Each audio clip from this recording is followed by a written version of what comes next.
Hello students, welcome to Gyanjyoti coaching centre. Gyanjyoti coaching সেন্টারের পক্ষ থেকে তোমাদের সকলকে জানাই আরও একবার স্বাগত। তো স্টুডেন্টস, আজকে আমি যে বিষয় নিয়ে পুনরায় তোমাদের সামনে চলে এসেছি তা হলো সমুদ্রগুপ্তের কৃতিত্ব সম্পর্কে। তো এর আগের ক্লাসে আমরা সমুদ্রগুপ্ত সম্পর্কে আলোচনা করেছিলাম, আজকে তার কৃতিত্ব নিয়ে আলোচনা করব। তো আলোচনা শুরু করার পূর্বে তোমাদের একটা ছোট ইনফরমেশন দিয়ে রাখি যে তোমরা যারা এখনও আমাদের সাথে যুক্ত হওনি কিংবা যুক্ত হতে চাইছো, তারা ওপরের এই দুটো নাম্বারের মধ্যে যে কোনো একটিতে যোগাযোগ করে আমাদের সাথে যুক্ত হতে পারো। চলো আর দেরি না করে আমরা আজকের আলোচনা শুরু করি। তো আজকের আলোচনার বিষয় হলো সমুদ্রগুপ্তের কৃতিত্ব সম্পর্কে বা দ্য অ্যাচিভমেন্টস অফ সমুদ্রগুপ্ত নিয়ে। তো প্রথমে বলা যায় যে খ্রিস্টীয় ৩য় শতকে উত্তর ভারতে কুষাণ এবং দক্ষিণ ভারতে সাতবাহনদের পতনের পর ভারতের রাজনৈতিক ঐক্য সম্পূর্ণ বিনষ্ট হয়ে পড়ে। তো এই সময় আবির্ভূত হয় গুপ্ত সাম্রাজ্যের, এবং গুপ্ত সাম্রাজ্যের যে একাধিক সম্রাট ছিল তাদের মধ্যে একজন শ্রেষ্ঠ সম্রাট হলো সমুদ্রগুপ্ত।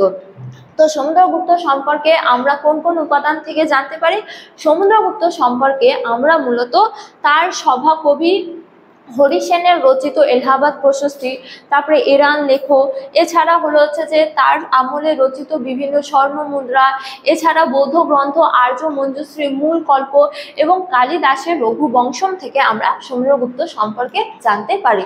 তো এবার আমরা আলোচনা করব তার কৃতিত্ব নিয়ে। এক্ষেত্রে প্রথমে রয়েছে কি সিংহাসন আরোহণ। তো বলা যায় যে প্রথম চন্দ্রগুপ্ত এবং তার পত্নী কুমার দেবীর সন্তান ছিল সমুদ্রগুপ্ত, এবং প্রথম চন্দ্রগুপ্তের মৃত্যুর পর সমুদ্রগুপ্ত কি হন? শাসক হয়েছিলেন। ঠিক আছে, তো বলা যায় যে প্রথম চন্দ্রগুপ্ত যখন সমুদ্রগুপ্তকে উত্তরাধিকারী বলে ঘোষণা করেছিল, তখন তার নিজ রক্ত সম্পর্ক লোকেদের মধ্যে কি হয়েছিল? হতাশায় পরিণত হয়েছিল। তো এই সময়কালে সমুদ্রগুপ্তের অন্যতম একজন প্রতিদ্বন্দ্বী ছিল তার নিজ ভ্রাতা কচ্ছ বা কচ্ছ নামক ব্যক্তি।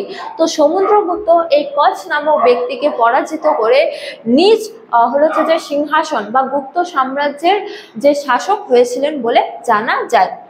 তারপরে হলো যে ভারতের বৃহত্তর অংশে অধিকার স্থাপন। এক্ষেত্রে বলা যায় যে সমুদ্রগুপ্ত নিজ যোগ্যতা ও প্রতিভায় ক্ষুদ্র গুপ্ত সাম্রাজ্যকে এক বিশাল সাম্রাজ্যে পরিণত করেছিল।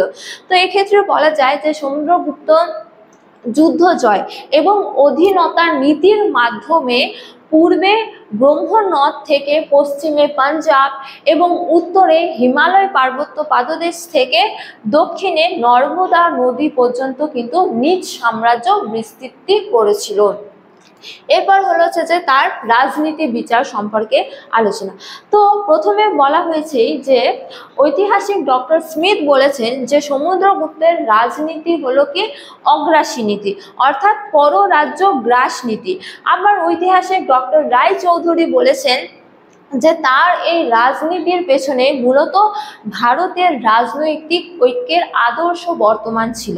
এছাড়া তার রাজনীতিকে কি মোক্ষানুগ্রহ নীতি বলে অভিহিত করা হয়েছে, অর্থাৎ সমুদ্রগুপ্ত প্রথমে কোনো এক রাজ্যকে আক্রমণ করত, তারপর সেই রাজ্যের রাজাকে বন্দী করত, এবং বন্দী করার পর সেই রাজা যদি তার বশ্যতা গ্রহণ করত তাহলে সেই রাজাকে কি করত?